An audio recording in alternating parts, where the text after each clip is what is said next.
Morning, everyone. Rob. It's Dale. Morning, Rob. Good to see you. Morning, everyone. It's Dale. Yeah, Awdurdod, morning. Morning, Morning. Dale. What I will say is I'm currently at my new house with no broadband, waiting for a couple of deliveries, and I've tapped into next door's Wi-Fi with their permission, so I might be intermittent. I'm glad you added with their permission then, Dale. I have definitely had their permission. I'm just waiting for my broadband to land next week, so I'll hopefully I won't be logged out of the meeting, but if I do, that'll be the reason why. Yeah. Gareth Roberts, we've got a lovely view of the bottom half of your head. We can't see your eyes or your forehead. Ah, there we go.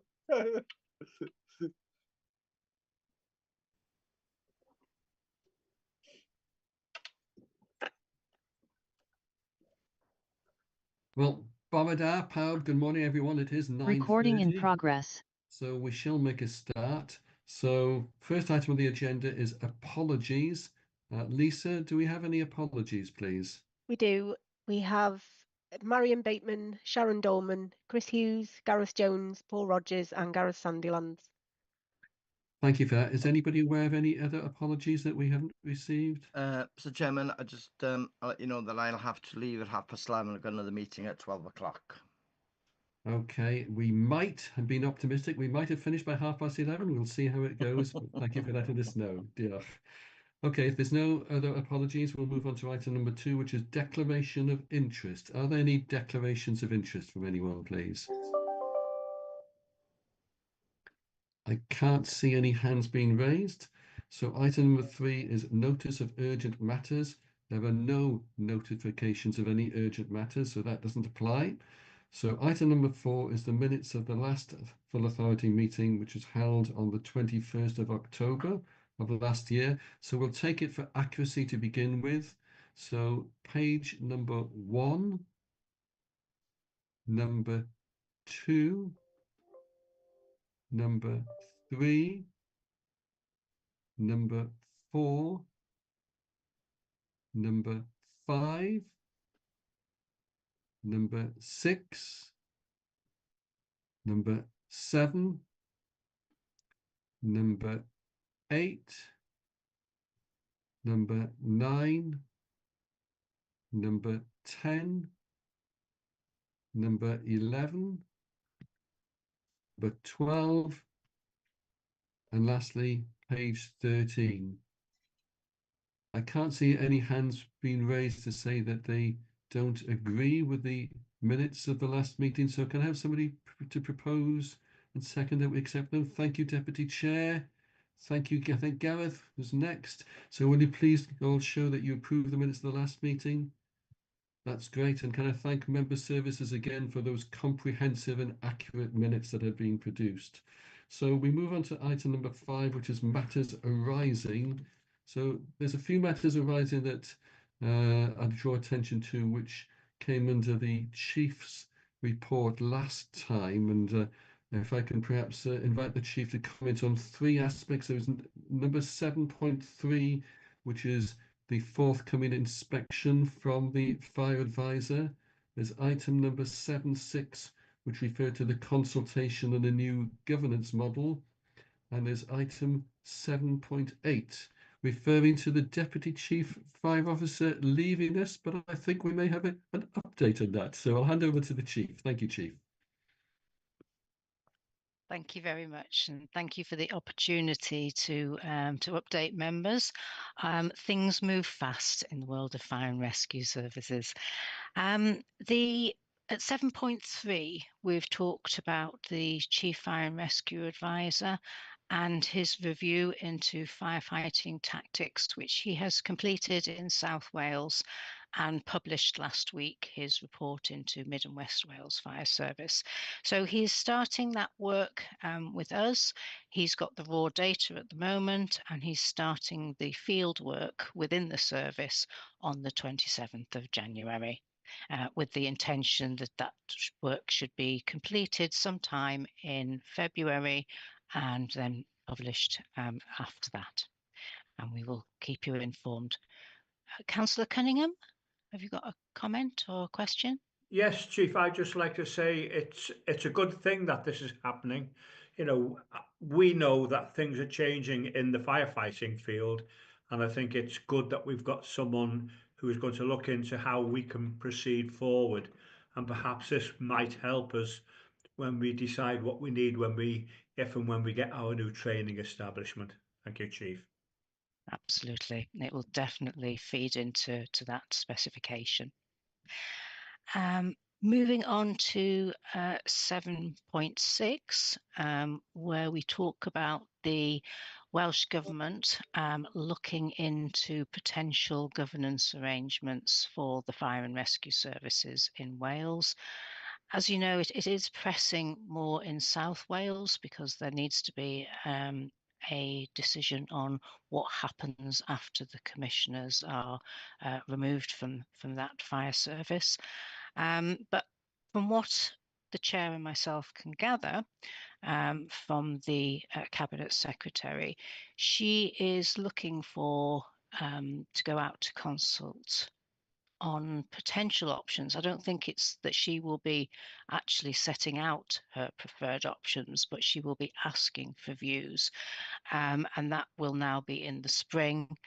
I know that there's been an opportunity in the past through the WLGA to feeding potential options, but she's still looking at that with the idea that they will put in place whatever they can without legislation before the next elections, and then look to bring in primary legislation after that.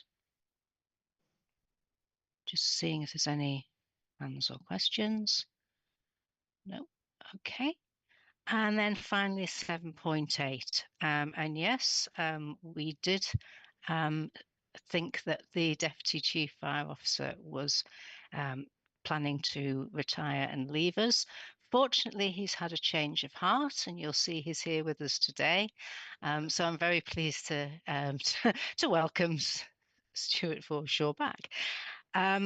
However, we are losing two very important members of the service leadership team. So Justin Evans, who has been acting as an Assistant Chief Fire Officer for the last year, and you will have received reports from him. He has decided to retire at the end of March. And also Tracy Williams, our head of comms, who's been head of comms for 15 years here. Tracy has also decided that she wants to go on to the next part in her life. So we'll very much miss both of them. And I'd like to put on record my thanks for all their hard work. Thank you, Chief. So there's some bittersweet sort of news here. So yes, certainly we welcome the fact that Stuart Forshaw is staying with us. And can I also take this opportunity to welcome back ACFO Stuart Millington? It's good to have you with us, Stuart. Croeso nôl, welcome back. But yes, it is sad news that Justin Evans is departing, and also Tracy, who is with us, attending the meeting today. And I'm sure on behalf of the authority that you'd like me to thank them both sincerely for all their excellent work and service to the service over many years, and to wish them well in the future. So all the best for the future, and diolch yn fawr iawn I chi.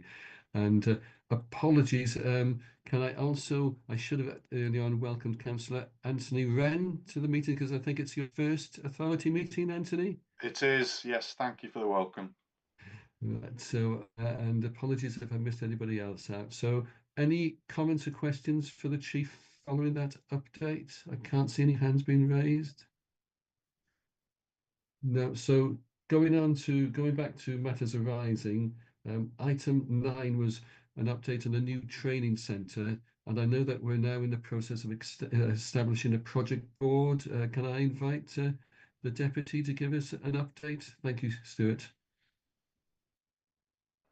Thank you, Chair. So members will be aware that we set up a members project working group when we started looking at the training centre business case.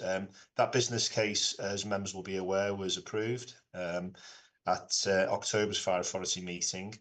So members of that project working group were then asked for expressions of interest to then become a member of what will be a project board. Now with that, we're getting the project governance set up and in place for managing this project through.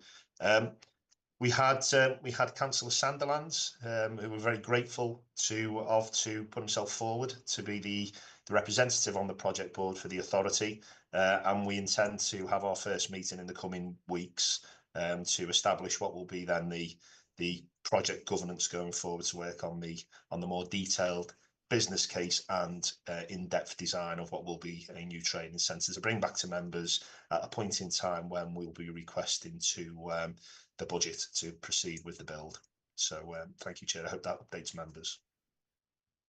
Thank you for that, Stuart. And I know that he isn't with us, but my thanks to Councillor Gareth Sandilan for putting his name forward, and I'm sure he'll bring added value to the project board on behalf of the authority. I can't see any other matters arising from the minutes of the last meeting, unless any other members have spotted something that they want to raise.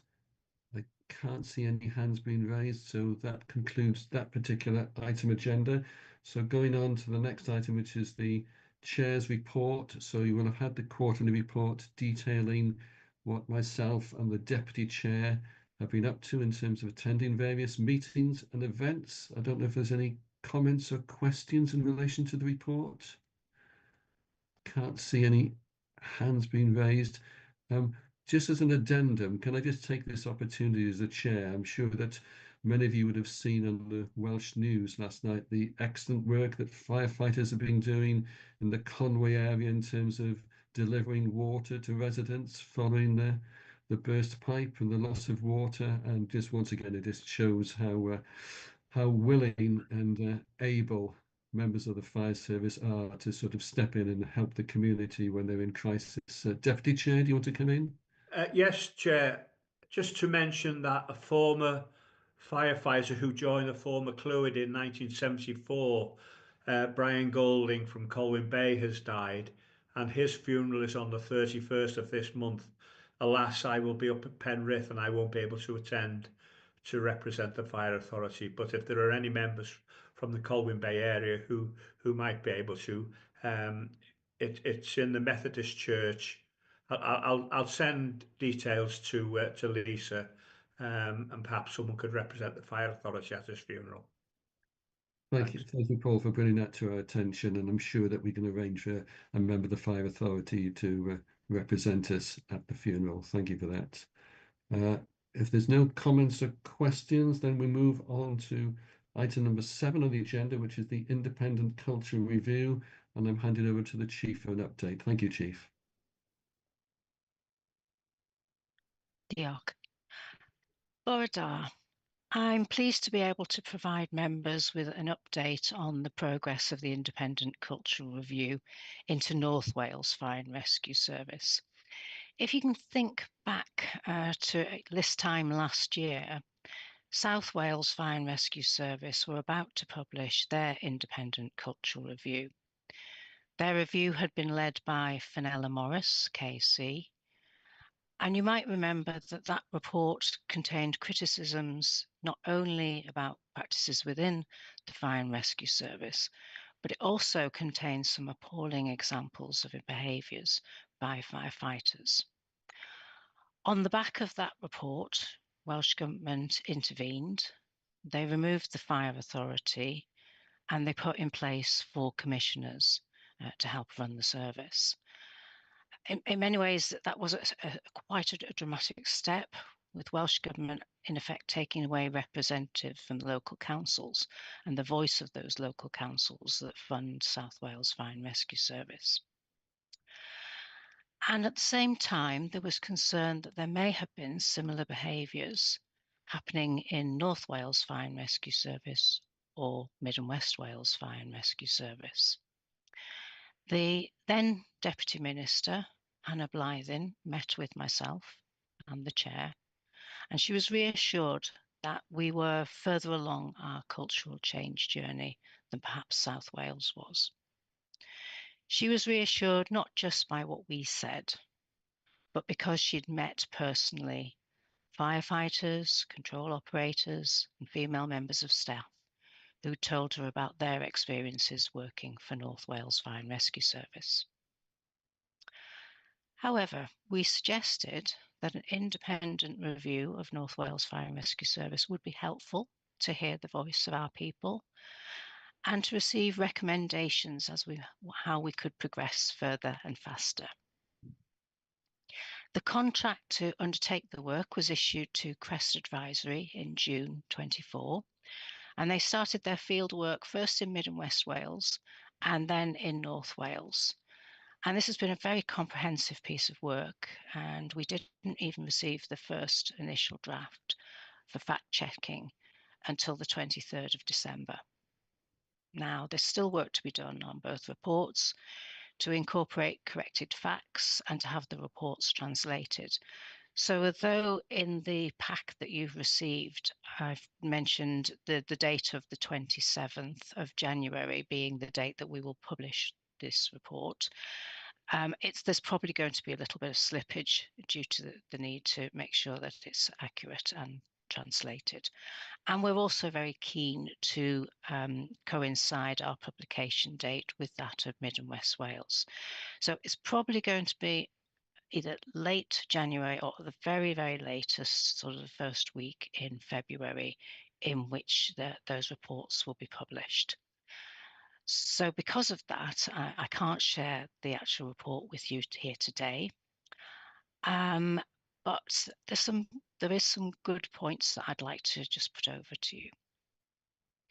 So about a third of our people took part in the survey and the interviews. So, that's a good proportion, around 300 of 1,000 employees.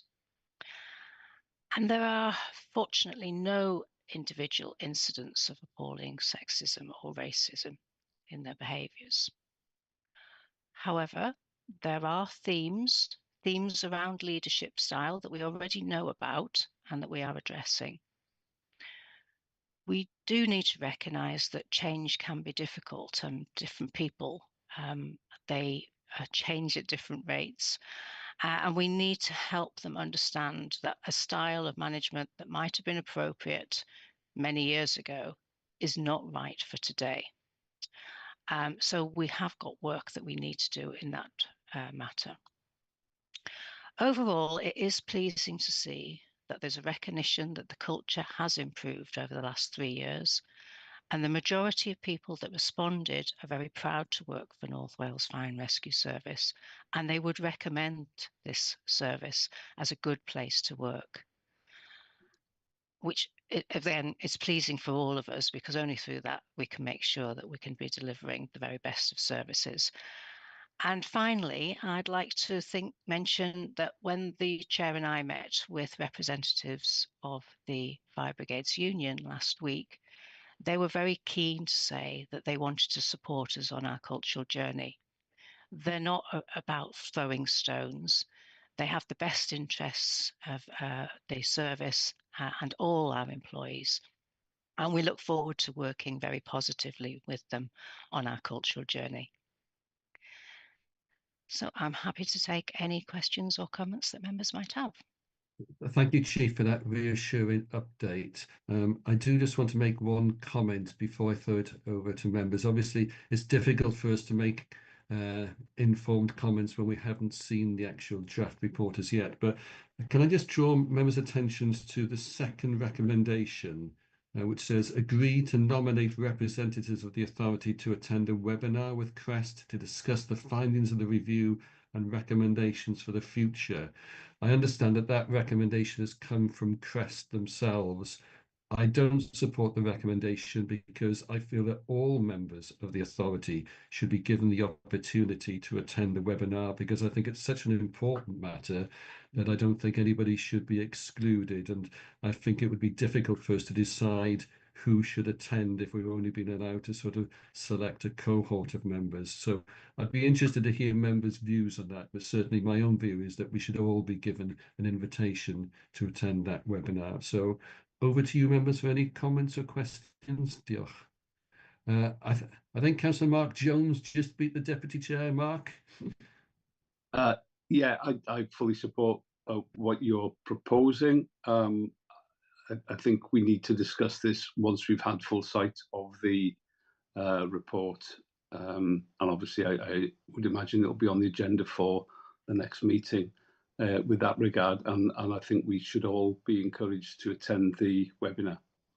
Thank you for that, Mark. Deputy Chair? He took the words right out of my mouth, Chair, so I'll put my hand down.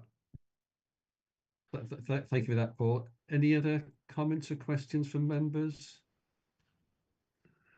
I take it, therefore, that Mark is proposing that we change recommendation 2, and that's supported by the Deputy Chair. So I'm going to put it to members now that we accept recommendation 1 as it stands. Note the progress of the independent cultural review and the timescales for publication contained in the report, with sort of the amendment from the Chief. And recommendation 2, that we change it so that all representatives of the police authority are invited to attend the webinar. If you're all in agreement, will you please show? Excellent. Thank you very much. That's unanimously passed. So we go on to the next item on the agenda, which is the provisional outturn for 2024-25. And I think it's Elgin Roberts as the head of finances presenting this. Elgin, diolch yn fawr. Diolch, bore da pawb. Happy to take any questions in Welsh or English, but I'll do the report in English. So today is an update on the provisional outturn based at the end of December. I won't go through the full report as it's building on the last quarterly update, but I will highlight paragraph 13. So since the last report, we've now had clarity over the pay award for local government staff. So we put into the budget 4%, and we have seen that people on pay points 2 to 43 have had an increase of just under £1,300, and all staff on pay points 44 and upwards have received 2.5%. So it's resulted in a slight cost pressure. So the average was just over 4%, but it's been managed internally this year. And then moving on to the full report, it's anticipated that we will have a outturn that could range from anywhere between a break-even forecast to £1 million underspent before transfer to earmarked reserve this year. However, based on year-to-date expenditure, the most likely full-year forecast at the end of December indicates an underspend of just over £500,000. The range in the outturn position is due to filing, which there is an ongoing legal challenge, which could potentially reduce the in-year cost by £500,000. But as it's not clear whether this matter will be settled by the year-end, an earmarked reserve will be established. So just going through into a bit more detail about the individual categories. So employee cost represents over 70% of our annual budget, and the forecast expenditure for employees this year is resulting in an underspend of just over 1.1 million. So I've included a flowchart, water flowchart in the report, which breaks it down, but I'll pull out the key features of that. So recruitment and retention of RDF staff have been a challenge. And as you can see from the table as well, we've got a budget of 474, and that excludes the 30 additional resilience posts. As of April, we had 459 headcount, but positively since September and December, it's crept up. So we've had 487 in September and 492 headcount in December. So although that's above the budget, it's still underneath the budget with the additional 30 resilience in place. To offset that underspend for RDS, we are seeing an increase in overtime, which is the blue part of the chart.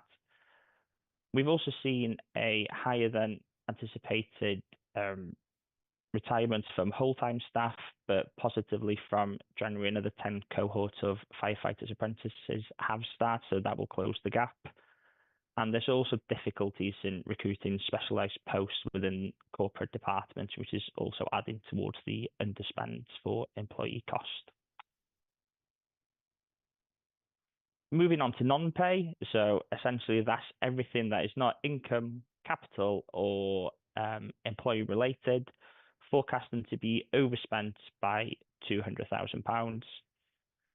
So positively, we're seeing a reduction in facilities costs, which is your gas, oil and electricity. So we've had an in-year saving of approximately 180,000 there. But that's offsetting increase in inflation on vehicle costs. Linking into the report we just had from the chair, the cost of the culture review. and also the issuing of PPE from stock as well. We've seen a large increase in cost due to issuing of stock that was purchased last year. But with that as well, we have seen some cost savings, so reduction in some of the contracts we've had and a reduction in some IT cost as well. You will notice within the report there's a slippage on whole metro hydraulics replacements that were funded or budgeted this year. Unfortunately, only half of that will be achieved this year, with the other half slipping into next year. So one of the notes is to note the movement to reserve for 25-26. Just on income, so we're expecting income to overachieve budget. That is predominantly due to the fact that we've had additional income coming in from Welsh Government that wasn't anticipated around op ugain. We've also had £88,000 of income due to sale of vehicles. And recently as well, we've had additional funding coming in to support with pay pressures for 24-25 financial year from Welsh Government, and the remaining top-up for SCAPE grants from local authorities. For capital programme, we've got an approved budget of 5.6 million this year, with 1.1 million rollover funding from 23-24. So far, we've spent 1.1 million on capital schemes, and we are forecasting by the end of the year to spend 4.4 million. This results in a slippage of just under 1.4 million that is being requested to roll over to fund these schemes during the next financial year.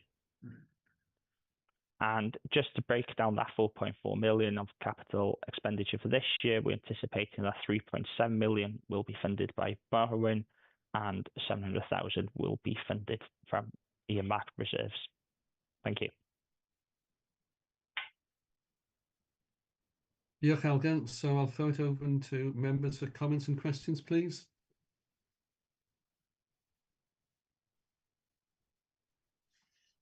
Councillor Mark Young, Rodar Mark. Hello, Awdurdod, Jochen. Yeah, thank you. Yeah, just obviously we have to play on the side of caution, Elgin. I just want us to clarify where we're putting money in which might not be needed. So we're asking councils for substantial extra money to cover maybes. What happens if we do win the case you're talking about, which potentially could save us £1 million? So what do we do about that? If it goes the right way and we haven't needed the money, how do we correct that with money we've already, we're going to be requesting, please? Thank you, Chair. I think ACFO Helen MacArthur is going to answer that one. Helen, thank you. Thank you, Councillor Young. The budget in 24-25 relating to the airwave was established correctly at that time. Since that time, the legal challenge has gone to appeal. If it is successful, I would propose that we would put that money into reserves for the future costs associated with the emergency service network. That is likely to gather pace and momentum over the next couple of years, and there will be both revenue and capital obligations falling on us to implement that. So I think it would be wise and prudent to reserve that money should that fall in our favour. Satisfied with that answer, Mark? Yeah. Well, yeah. And over to the other Mark, Councillor Mark Jones. Diolch. Thank you. Diolch. Are we not setting ourselves up for a problem with the RDS headcount? If we're aiming for 30 on top of the 474, and we've done well to get up to 492, that creates a budgetary pressure. Shouldn't we be budgeting for the additional 30? Because from what I can see, we're having to pay out extra overtime on that shortfall.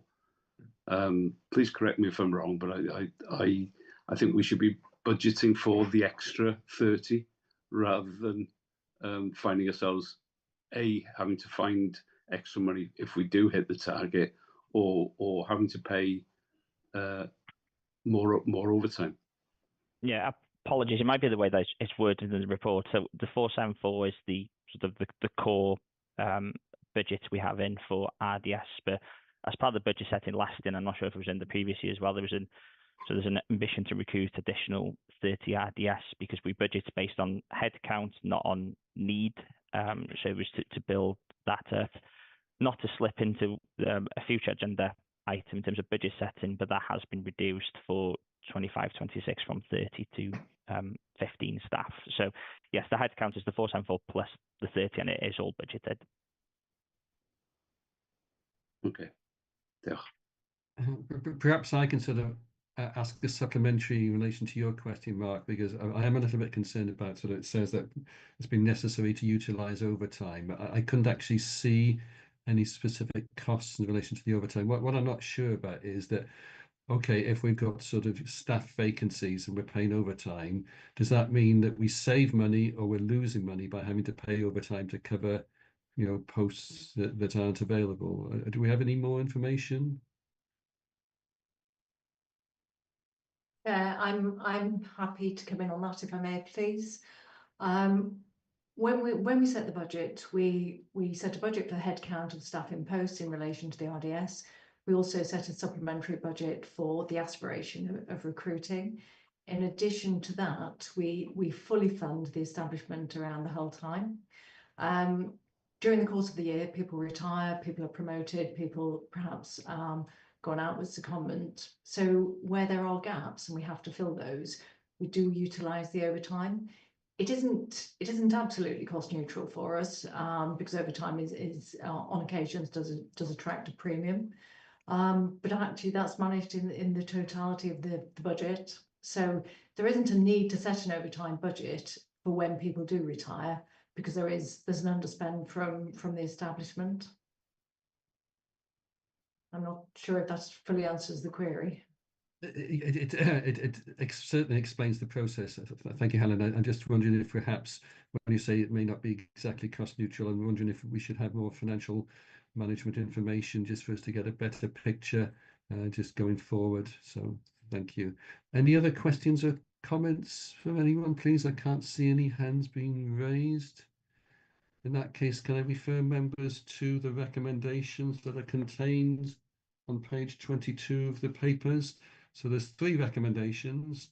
Members are asked to 1, note the projected revenue outturn position, the projected capital slippage for the 2024-25 financial year as detailed within the report. 2, note the risks associated with the provisional outturn and recognise that the figures forecasted in this report are prudent. And 3, note the proposed movement to reserves of £0.070 million for slippage on non-pay expenditure relating to operating equipment. Can I have somebody to propose, please? I'm happy to do that, Chair. Thank you, Mark Young. Second, please. Thank you, Councillor Brian Apsley. Will you show that you're all in agreement with the recommendations? Diolch yn fawr, that's been passed. So the next item on the agenda is the emergency cover review update, and I think it's the deputy that's reporting on this. Thank you, Stuart. Chair, with your permission, it'll be myself reporting. That's fine, Anthony. Over to you. Thank you. Diolch yn fawr. Bore da pawb. Good morning, everybody. The purpose of this report is to provide members with an update of the work of the Emergency Cover Review Task and Finish Group that was established in response of the decision made by the Fire Authority on its meeting on the 18th of December 2023. The purpose of this group was to research and develop a new permanent option to improve the provision of emergency cover across North Wales. The Task and Finish group was chaired by a watch manager from Deeside Fire Station, with the deputy chair being a watch manager from Rhyl Fire Station. The group comprised of 16 colleagues working at various levels from across stations and departments throughout the service, and included representatives from the Fire Brigade Union. The group met on 12 occasions between February and November 2024, and during this time they discussed and researched several emergency response models. At the authority meeting on the 15th of July 2024, members were presented with a progress report, and they agreed for the Task and Finish group to further research models 2 and 3 or variations of them, and that's as seen in paragraph 13 of this report. By the 10th of November 2024, the Fire Brigade Union's representative concluded that Model 2, specifically the 5-watch whole time duty system, would not work, and verbally withdrew from the Task and Finish group on the 11th of November 2024. On the 17th of December 2024, the Chief Fire Officer and the Deputy Chief Fire Officer met with the work stream leads and the Fire Brigade Union Chair to confirm this position and to thank all of those involved for their hard work and diligence.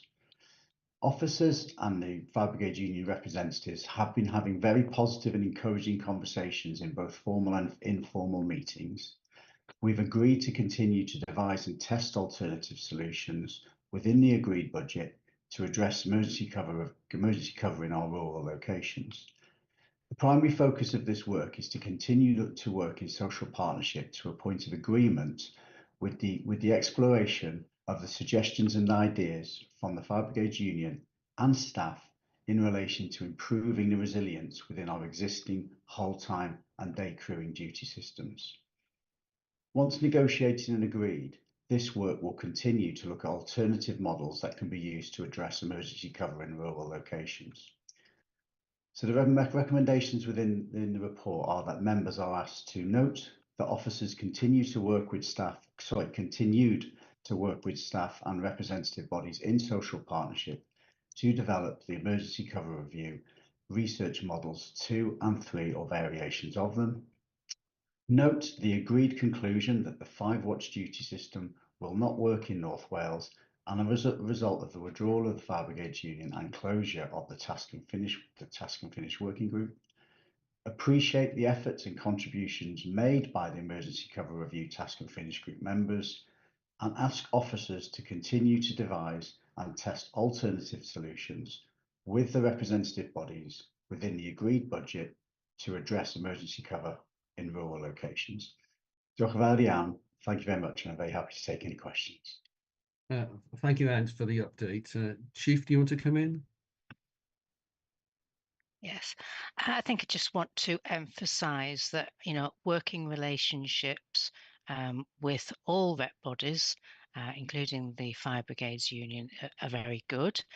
I think the working group, having done so much work, understood that these models that they were looking at wouldn't work with the limited resources that we have here in North Wales, and therefore, rather than waste any more time, they decided not to withdraw from that part of the project, but very keen, and we met with Rebecca and Terry last week, and they are very keen from an FBU perspective that we continue to explore other solutions. So I just want to emphasise that good working relationship and that social partnership that we have.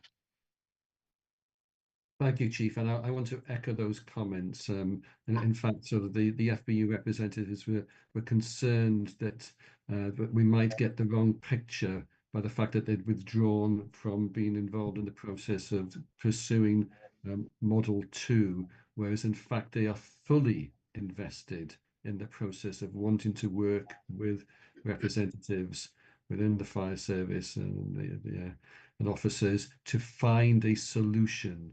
And in fact, I have just opened my emails this morning and received further proposals from the FBU as to possible workable solutions going forward, and those will be considered by the Emergency Cover Review Working Group. So we're not there yet, but there's certainly a lot of discussions and negotiations taking place, and there certainly seems to be a will on all sides to find a workable solution to improve cover in our rural areas. I do think, though, as chair, that I do need to say that we do have to come up with a workable solution sooner rather than later, because 12 months has passed since this working group was established to try and find a solution. And I know that everybody's working really hard, but there is a risk out there in our rural communities, and we do have to try and find a workable solution. So hopefully we will come up with something before too long. I think Councillor Mark Jones first, and then Councillor Gwynfor Owen. Diolch. I was concerned when I read the report that we seem to have come to a bit of a dead end. I'm reassured to hear that things are continuing. My understanding was there was a working group now established, whether that's formal or not, to continue this work. And as I said, I'm more reassured having heard the verbal updates here. Have we got a deadline in place for this work? Because I agree that something needs to happen and needs to happen as soon as possible. So do we have a deadline in place? Yeah, thank you, Councillor Jones. What I can assure members is the members of our transformation team, the members of the Fire Brigade Union, and the chair and deputy chair of the working group are meeting again tomorrow. So that work is most carrying on in earnest. They are very aware that we need to keep the momentum going, and as the chair has rightly said, get to a solution sooner rather than later. So rather than an actual deadline, my expectation, my desire from that working group and my request that we've agreed on is that we will be working really hard to get this something to one of our negotiation and consultation committees as soon as possible, and they're every 6 weeks. So the next one of those is in February, and obviously it will be 6 weeks after that if we're unable to make the February one. But please rest assured we are working, we are keeping that momentum going to get something negotiated within either that next meeting or the meeting after. Thanks for that. I think it would have been useful to have that in the written reports, that there is a working group, because I think it does present a slightly different picture to what is in the actual report. So I don't know if we can provide an additional clause in the recommendation that we support the work of this working group to take the matter forward. Can I propose that?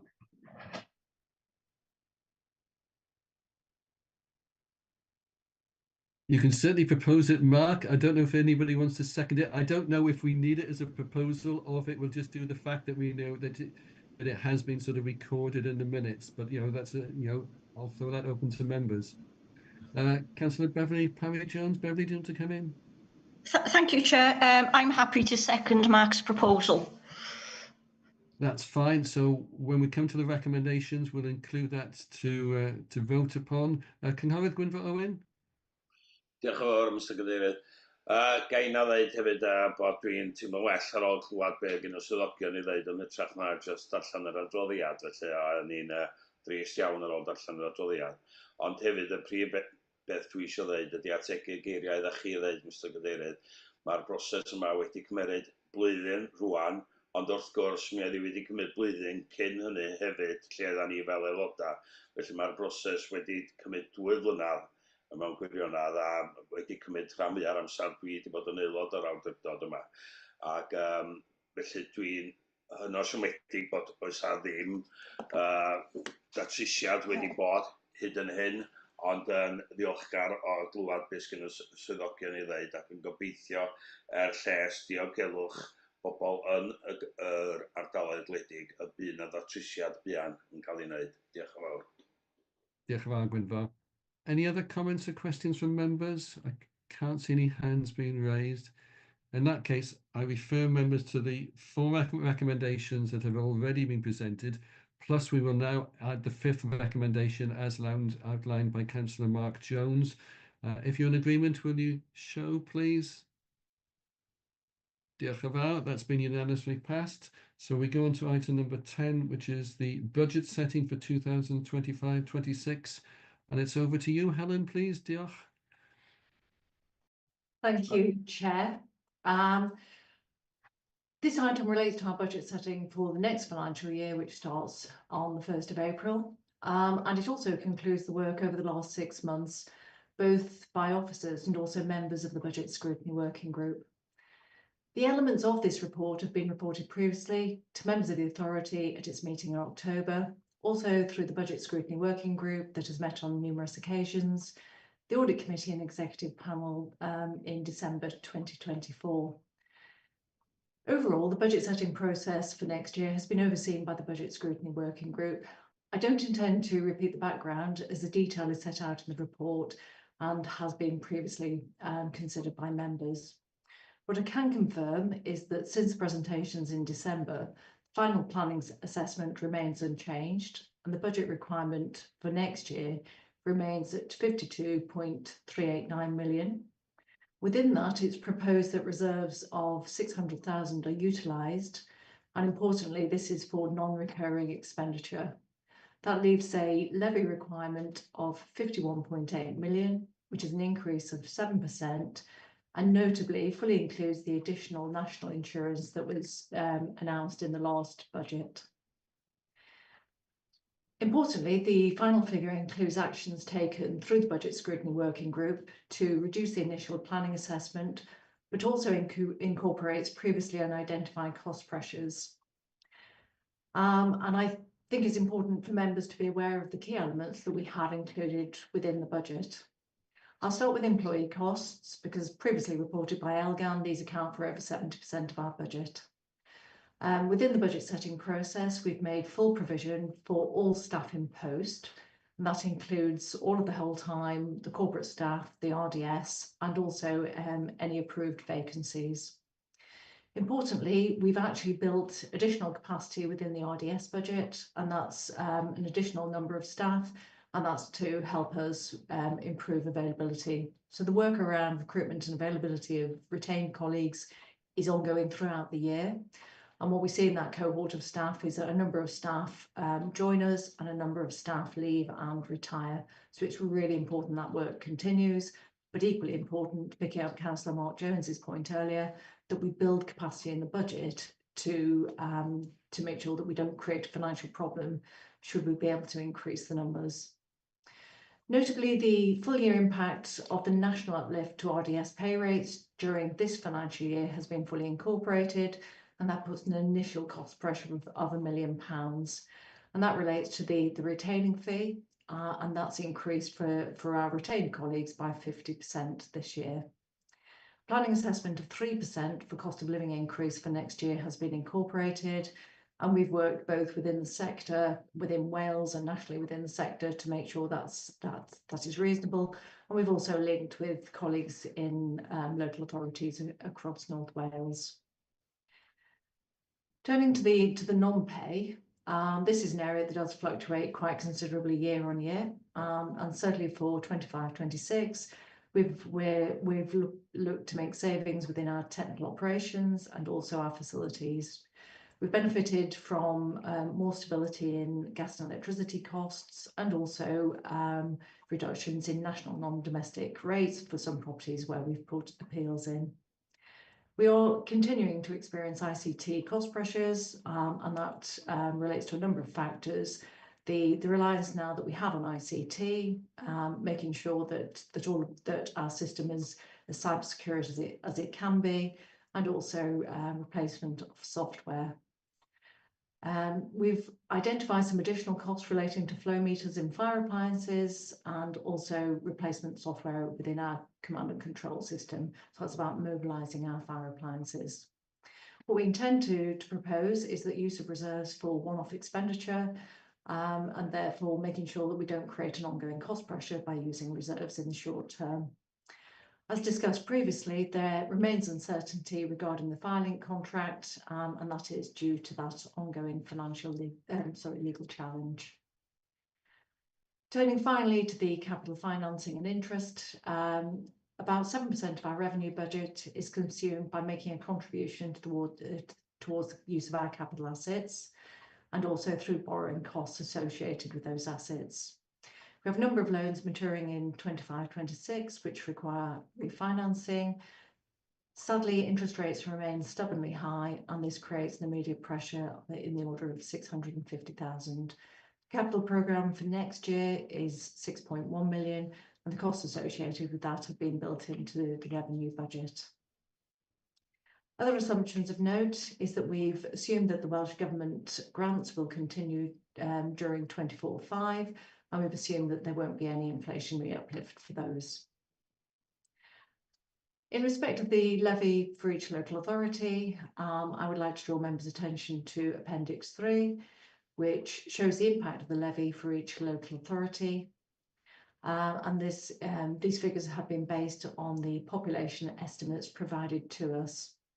The revised contribution for each local authority has been circulated to Directors of Finance, and updated following the last meeting.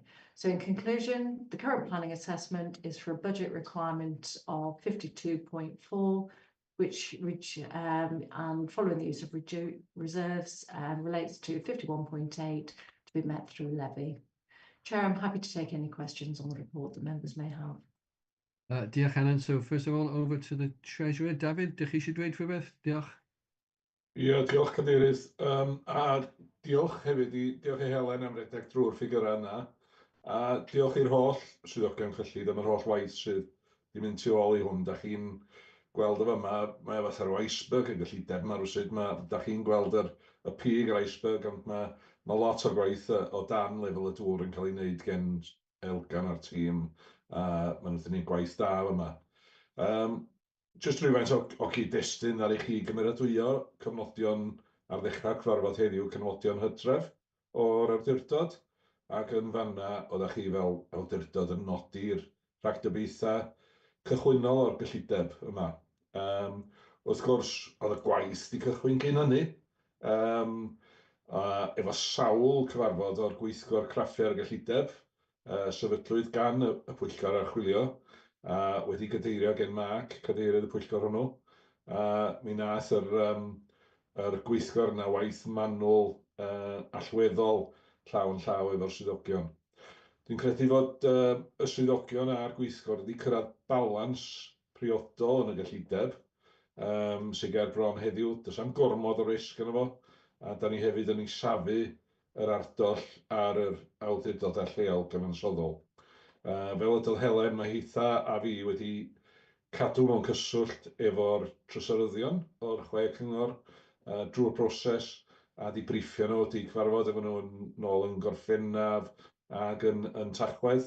Maen nhw'n hollol ymwybodol o beth sy'n ymlaen.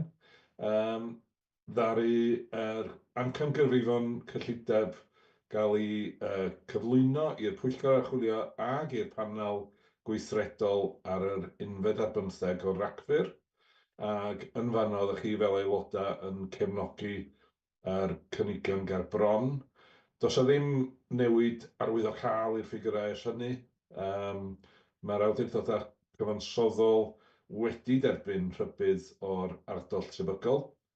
Nofynol i ni wneud hynny cyn diwedd Rhagfyr. A heddiw, da ni'n gofyn i chi am gymeradwyaeth ffurfiol yr awdurdod i'r gyllideb yn derfynol. Mae'n ymynol i mi fel trysorydd jyst adrodd ar gadernid yr amcangyfrifon. Mae yna bob tro risgiau sy'n cael eu lliniaru, a ella'r rhai o'r risgiau mwyaf yn fanna di chwyddiant. Mae chwyddiant cyffredinol wedi gostwng yn ystod y flwyddyn dwytha o'r lefelau uchel ar yn y weld yn 22-23, ar ei chwyddiant ticio fyny rhywch ychydig fisoedd yn ôl ac i lawr eto wsos dwytha. Wedyn, fedra ni'n deud bod yna ffigwr cywir am beth i chwyddiant yn ystod y flwyddyn nesaf, ond ni'n credu bod y risg sydd yn hwn, y darpariaeth 300 sy'n y gyllideb ar gyfer chwyddiant yn ddarbodus. Mae yna risgiau eraill, wrth gwrs, ond dwi'n credu bod yna balans priodol yma, ac da ni yn, wrth gwrs, wrth oedd yn fwy darbodus, fysa ni wrth gwrs yn cynyddu'r ardoll, a hynny roi mwy o bwysau ar y 6 cyngor, sy'n rhywbeth yn amlwg oeddech chi a ni ddim eisiau gwneud. Wedyn, credu bod yna balans priodol yma, a fel eich swyddogion, fel eich swyddog cyllid statudol adran 151, dwi wedi ystyried yr holl risgiau a'r camau lliniaru, a dwi o'r farn bod y gyllideb ger bron yn gadarn, yn ddigonol ac yn gyrraeddadwy. Wedyn, wrth gwrs yn agorad i gwestiynau, ond da chi wedi trafod hyn yn y ddau gyfarfod blaenorol. Wedyn, gobeithio fedrwn ni roi sawl bendith i hwn i symud ymlaen heddiw. Diolch. Diolch yn fawr, David, am eich sylwadau. Just a few comments from me before I throw it open. First of all, just once again, thanks to the Budget Scrutiny Working Group for the excellent work that they've done under Mark's chairmanship. So thank you very much. As has been pointed out, the process has already been closely scrutinised by both subcommittees, so there's no surprises here. And also for members' information, the Chief Fire Officer and myself attended an online meeting last Friday with chief executives and leaders of the 6 local authorities across North Wales, just to update them where we are at, and also to update them on a couple of other strategic issues. And they acknowledged that there were no surprises, and they did voice their thanks for the way that Helen has been regularly in contact with Section 151 officers, so that they were fully aware of how things were sort of progressing. So that was good, positive feedback from them. Any comments or questions from members? No, John Renron, bore da. Bore da. It's not that it's gew ddim am newid dim byd, ond y bechod ydy bod yr un fformula o faint o grants da ni gael gen Llywodraeth Cymru ddim yn dod i faint da ni'n gorfod dalu mewn lefi i'r awdurdod tân. Dwi'n sylwi fama bod ni'n cael yr codiad i Cyngor Gwynedd y fwyaf sy'n na, ond y bechod ydy da ni'r ail o'r gwylod yn y grantiau da ni'n gael gen Llywodraeth Cymru. Dwi'n gwybod wneith o'm newid dim y fama, ond dwi'n meddwl dylia bod ni'n cymeryd y sylw na. Diolch. Diolch. Any other comments or questions?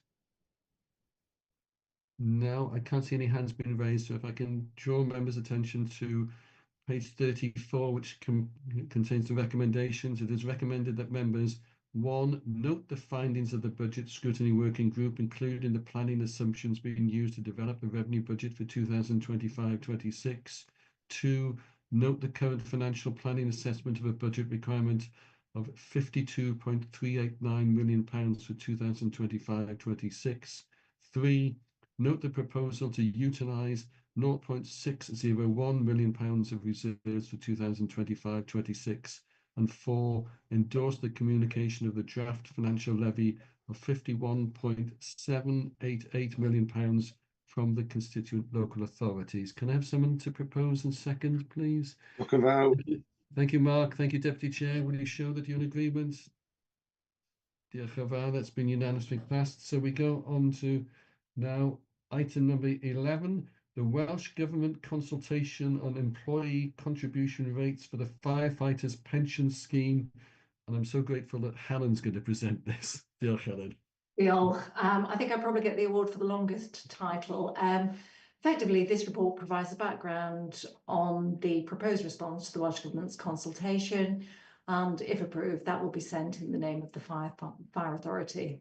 The consultation is on the employee contribution rates for the employees who are members of the firefighters' pension scheme.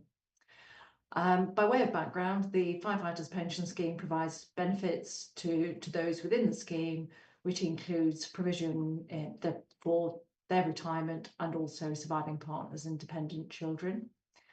What that requires is that employees are required to pay towards the cost of their benefits that they build up in the scheme. And each 4 years, an actuarial valuation is conducted to ensure that the level of contributions made by members and employers are adequate given the cost of the pension benefits in payment.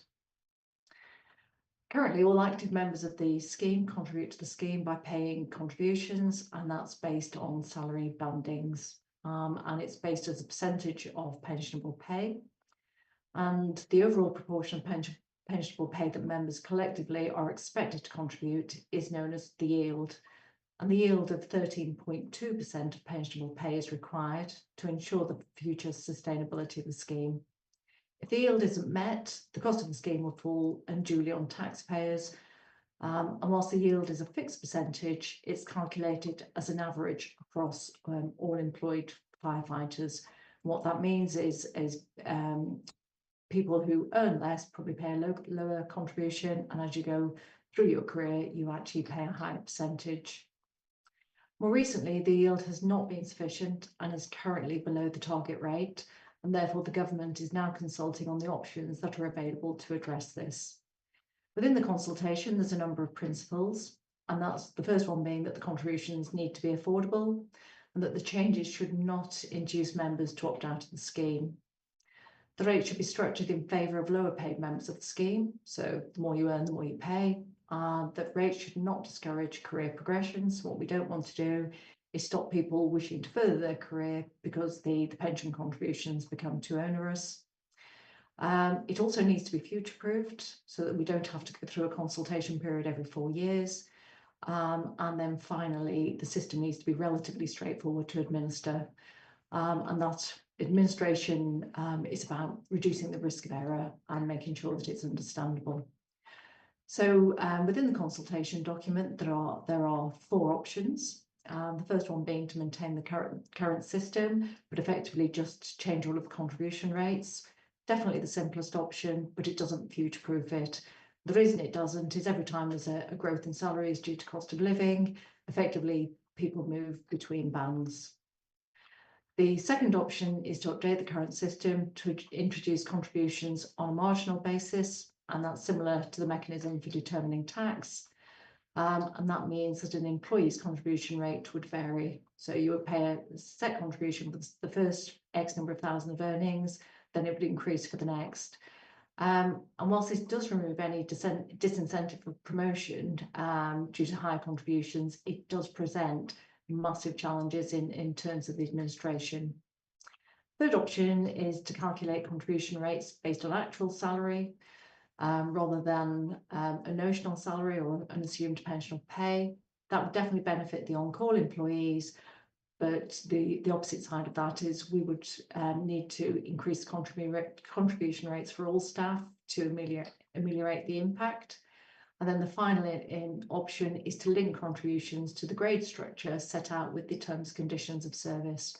So effectively, if you're a firefighter, you pay one rate. If you're a crew manager, you pay another rate, and so on and so forth.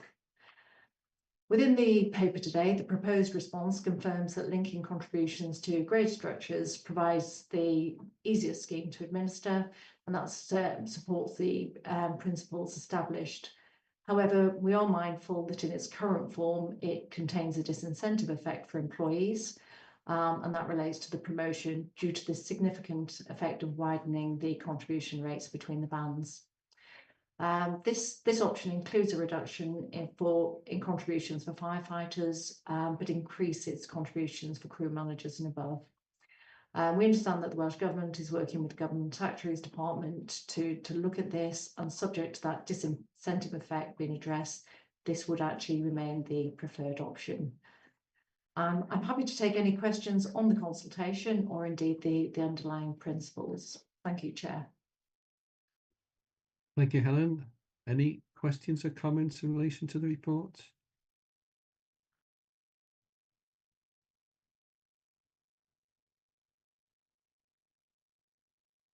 No, I can't see any hands being raised. So if I refer you to the recommendations, which are 1, note the background to the Welsh Government consultation, and 2, approve the response to be submitted on behalf of the authority. And thank you, Helen, for all the excellent work in relation to this, what looks like a legal financial minefield to me. Can I have somebody to propose and second, please? Thank you, John Brynmore. Second, Deputy Chair, I think, yeah. So will you show that you're in agreement? Diolch yn fawr. So that's been passed. So the next item is item 12, which is the Equality, Diversity and Inclusion Annual Performance Assessment for 2023-24. And I think it's the Deputy Chief Fire Officer who's presenting this, Stuart. Diolch, Cadeirydd. Thank you, Chair. Yeah, I'll be presenting this item. So, members, this item relates to performance of the Authority's Equality, Diversity and Inclusion Annual Assessment for 2023-24, and that's in relation to its progress towards achieving a long-term strategic equality action plan, which spans 2020 to 2024, and its compliance with the Equality Act 2010. The authority is required under various pieces of legislation to give a public account of its performance, progress and compliance, and these include the Equality Act, which relates to the authority to produce a strategic equality plan every 4 years and to report annually on the progress that it's made towards fulfilling its equality objectives. These priorities are broken down into 6 equality objectives that the authority wants to help bring about make Wales a fairer place to live, and they're included in the authority's strategic equality plan 20 to 24. Having identified these objectives, the authority has a duty to take all reasonable steps to pursue them and to report publicly on the progress that it's made. In previous years, the authority has included the Equality, Diversity and Inclusion Annual Performance Assessment, along with the Compliance Against Welsh Language Standards, as part of the publication of the Annual Performance Assessment, which members and the authority has already signed off. However, this year, these were separated into separate reports, and that's why you're seeing them at different times. Therefore, the Annual Performance Assessment 2023 to 24 attached to this paper really demonstrates how the authority has continued to make good progress against all 5 priorities and the 6 equality objectives, and you will read, members, some of the great work that colleagues across the organisation have been doing over the past 12 months. The 5 priorities within the authority's strategic equality plan are broken down into 6 quality objectives that the authority wants to help bring about, make Wales a fairer place to live. And the aim of the Equality Act is to ensure that everyone has the right to promote the equality of opportunity, foster good relations, and eliminate discrimination. So within the report, you will see that priority 1 focuses on life and health and covers equality objective number 1. The report describes how prevention and protection teams continue to offer a consistent and inclusive service, and how by developing new personal data and data sharing agreements, the authority has been able to adopt to its approach using protected characteristics to identify groups of people that may be at increased risk of fire in the home and work, in which we then tailor the safety messages that we deliver. Priority 2 relates to employment and covers equality objective 2. The assessment covers the range of initiatives that have been progressed aimed at increasing the employment prospects of people who might otherwise find it difficult to gain equal access to the world of work and advance gender equality across North Wales.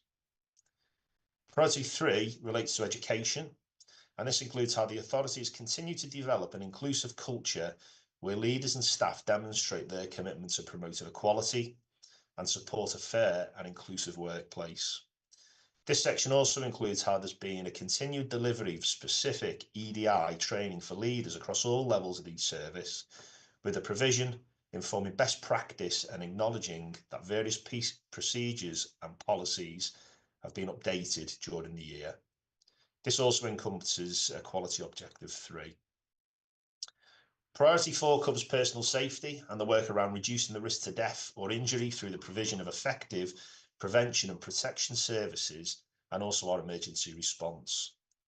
Examples of how Welsh language has been further embedded into the delivery of key safety messages also included in this section. Including other examples on how priority has been met include the work the service has delivered with the Gypsy, Roma and travelling communities during key safety campaigns, and details of a community event in February in 2024 by the service's Fire Pride staff network, which enhanced the evidence against equality objective 4 and 5. Finally, priority 5 focuses on the participation and communication of the equality objective 6, detailing how important it is to be open and accountable about what we do and what plans to encourage more people to involve themselves in the process of determining the way fire and rescue services are delivered in North Wales. Members will remember the engagement work undertaken during the consultation for the emergency cover review, and this provided really good evidence against this priority, as equality impact assessments were conducted at different stages of that project, and a full equality analysis report was produced and shared with members following the consultation. The assessment also refers to the variety of freedom of information requests received by the service in relation to its EDI work, and some requests related to gender equality, LGBTQ+ communities, harassment cases, and some that were specific in the expenditure of EDI activities. Therefore, members, recommendation is to ask you to approve the annual assessment of the authority's Equality, Diversity and Inclusion Annual Assessment for 22-23 for publication on the authority's website, and to note the service's intention to publish a simple summary version of the key elements of the assessment report, which is attached to this paper. Thank you, Chair. Happy to take any questions. Thank you, Stuart. A lot of good work highlighted in this assessment report, and I think it also helps to evidence the progress that we are making on our cultural journey as well. I thought, Councillor Owen, Robertson put his hand. No, no. Any questions or comments from members? No. In that case, can I ask for a proposer and a seconder, please? Deputy Chair Mark Young, diolch yn fawr wedi show. Diolch yn fawr. That's been passed. So we go on to item 13, which is the Power Decarbonisation Plan. I think it's ACFO Stuart Millington who's presented this. Thank you, Stuart. Yeah, members will recall that back in July 2023, the authority adopted an environmental strategy in order to help us achieve our work towards carbon neutrality by 2030. As part of this strategy and our statutory requirements, we must take reasonable steps to reduce our scope 2 or indirect carbon emissions resulting from electric consumption. So this plan, the Power Decarbonisation Plan, plans to achieve this by including the installation of solar voltaic arrays at service sites where power demand is sufficient to warrant them. And the costs associated with their installation are borne by a SAILEX financial loan. SAILEX has been set up by Welsh Government in order to provide upfront capital and installation costs for the panel arrays, with repayments being made from the savings achieved and therefore being on a cost-neutral basis. And when capital costs are repaid from the savings that are being made, then the panel should continue to yield a positive financial return whilst also maintaining the reduction in emissions. In tandem with the installation of solar panel arrays, we intend to implement our heat decarbonisation plan and the authority approved in October of last year. This will see inefficient heating systems replaced with low carbon alternatives, as well as efficiency retrofits to building fabric and the upgrade of lighting to LED across our sites, all again funded through the SAILEX loan system. So it's recommended that members approve the Power Decarbonisation Plan. Diolch. Take any questions. Yes, Stuart, over to members for any comments or questions.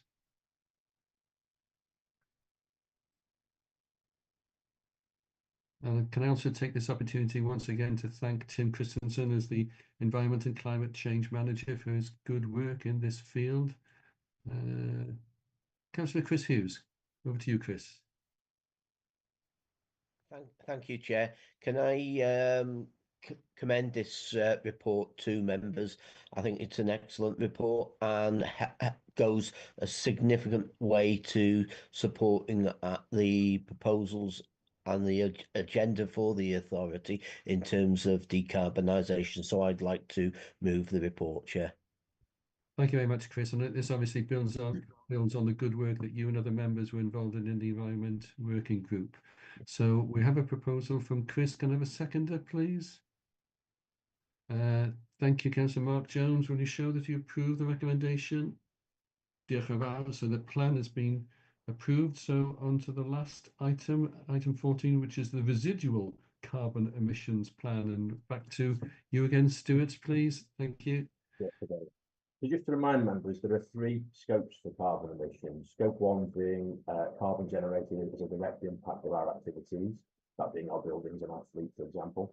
Scope 2, as we've just been talking about, which is in relation to electricity usage. And Scope 3 is relating to the carbon impact of goods and services purchased. And whilst much work is being done as part of our environmental strategy to achieve carbon neutrality by 2030, as it currently stands, there will be some residual carbon emissions that cannot be directly mitigated.